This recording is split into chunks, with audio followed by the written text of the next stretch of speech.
I know when I was a brand new leader, I wanted to make a huge impact, a great first impression, and not make any mistakes. But I had no idea how to make that possible.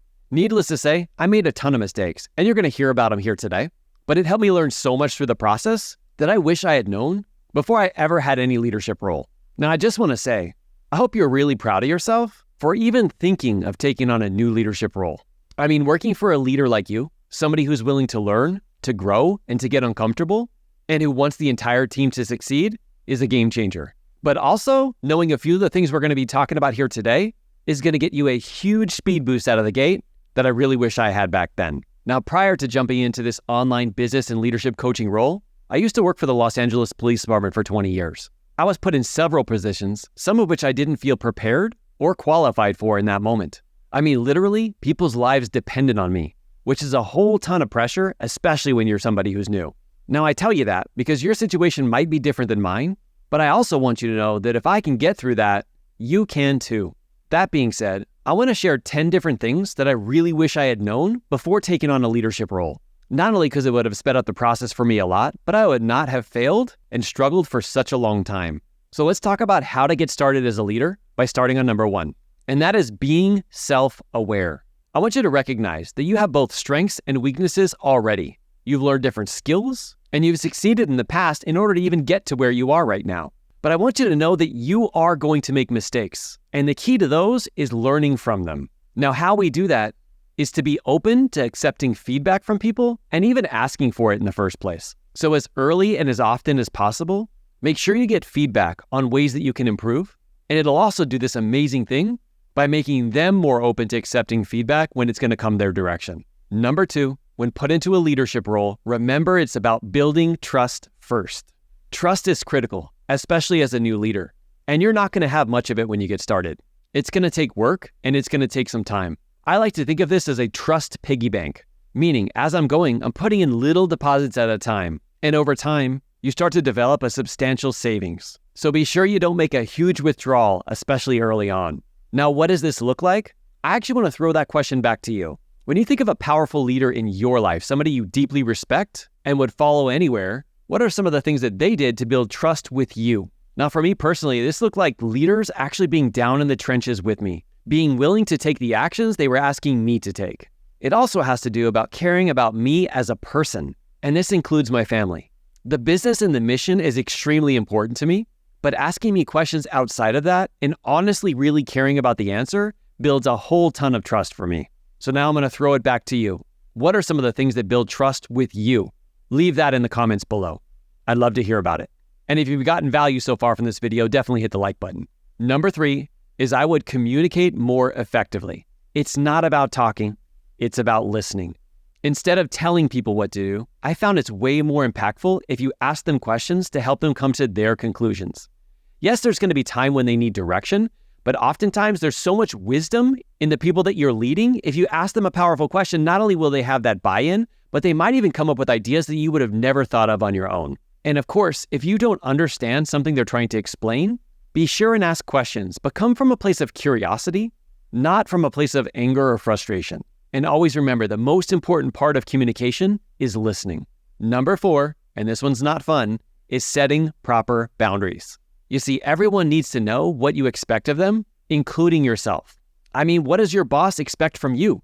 If you haven't asked that question, I would highly encourage you to do that so you can get clear on your new leadership role. Now, there's times that you can step into a new leadership position and actually share your expectations with everybody as a group. Now, that's usually when everybody is starting off brand new, but if you're coming into this situation, I've never found this to be a positive way to set expectations. One of the best ways that I have found is to make sure that I recognize what I want to be repeated. Meaning, if I see somebody doing something and it's something that I want to be repeated, I recognize it a lot of times in public because it gives everybody an idea of what my specific expectations are when I call out to it. Now, I wish setting boundaries is never going to be uncomfortable, but just don't forget this. Setting boundaries is for you, but it's also for the other person too. If they don't know where the lines are around your house, you can't expect them to know when they step over them. So be sure and lead into the previous step, which is start asking questions and make sure that you communicate effectively of where those boundaries are. Also, something in this area that I didn't do really well in the beginning is it's not a good idea to ignore the things that are outside of your boundaries. If you don't address them, That is what your new boundaries are going to be. So make sure you call out to them, even when it's uncomfortable. Number 5 is I would have gotten great at delegation. I mean, we pretty much understand that we can't do it all, but yet I would always try to. But what I didn't realize is actually delegating tasks and activities to other people, it actually gave them the greatest opportunity to step up and become leaders themselves. So anytime you have this internal battle, remind yourself that this is actually a great gift that you can give them, and it will also return back to you because you'll be developing leaders and not followers. Just make sure you delegate these tasks fairly.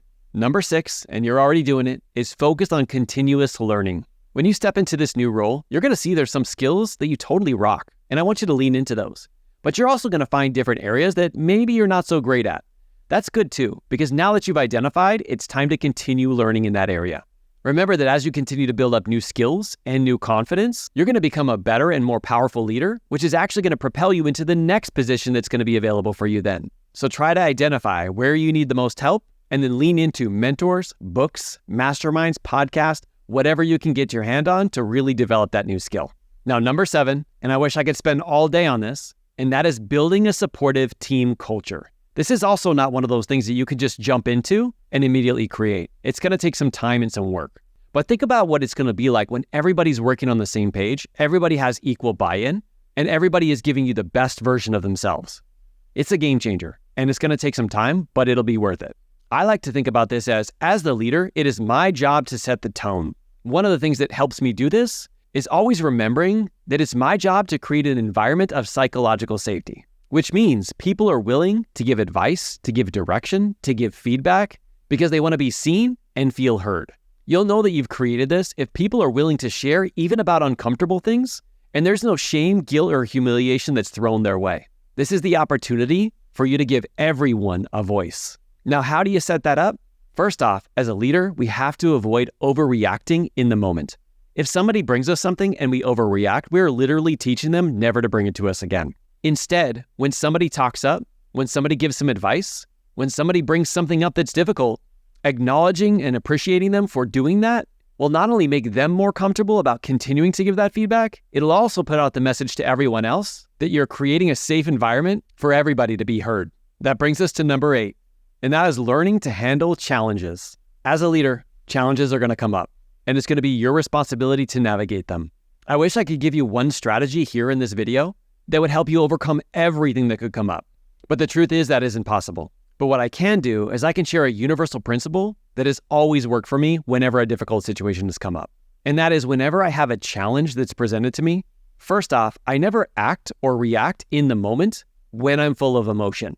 Now, I definitely haven't been perfect. There was this teaching that I saw once that talked about the difference between the stimuli and the response. And the more time that you give yourself to actually think on it, to make a decision, and then to take action, the better. Now, there's a caveat here. Sometimes you do need to make a decision and take action quickly, but still create that time and that space so you can emotionally detach from the situation. Then think about it logically, and then insert emotion back in. We're not cyborgs. I do want you to have emotion, but I found that when I have emotion in the decision-making process, it always tends to get me to need to apologize because I didn't show up as the best version of me. Now, just having this framework does not make this difficult. It's called a challenge for a reason. But understand that resiliency and adaptability is one of your greatest opportunities to shine as a leader. Thank you for being willing to lean into that. Now, number 9 is being consistent. No one likes a leader that's inconsistent, makes some decisions some days and a totally different decision the next day. Or if there's other people involved that are their friends or not their friends, people will start to think that you're not treating everyone fairly.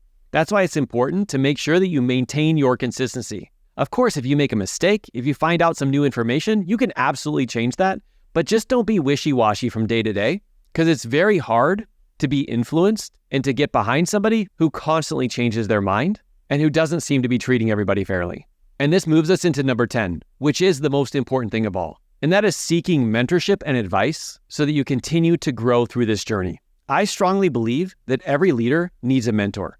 And as they continue to grow, sometimes that mentor will change. For me, it was finding somebody that I deeply respected as a leader and asking them if they would be willing to mentor me. Now, having come from the opposite side of this, where people now ask me to mentor them, asking me is the greatest gift that people can give me. I'm sure you feel the same way too. Whether that's a coach, a mentor, someone in your organization, a family member, or a friend, it's time to connect with someone and ask them if they're willing to mentor you. Just pointing out that you were watching a YouTube video and they asked you to think about a powerful leader in your life, somebody you deeply respected and looked up to because of their powerful leadership ability, and you immediately thought of them, asking them if they'd be willing to teach you some things, to mentor you, and to help make you a more powerful leader. I mean, I don't know who could say no to that. Now, here's the thing.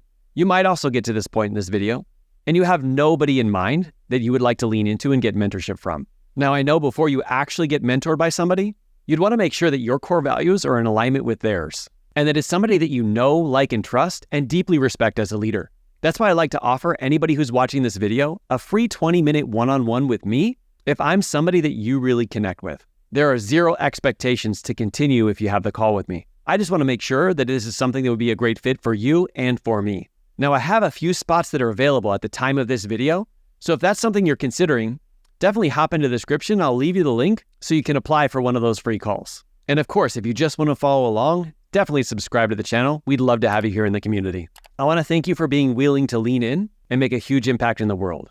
I also don't want you to think that these 10 things have to be implemented at once. I want you to think about one of these things and how you can lean into it this week. And of course, if I can help, fill out that application. But if not, no worries at all. I know you are going to crush this position. Just getting here to the end of the video proves that to me. Thank you for what you do out there every single day, and keep leading from the front.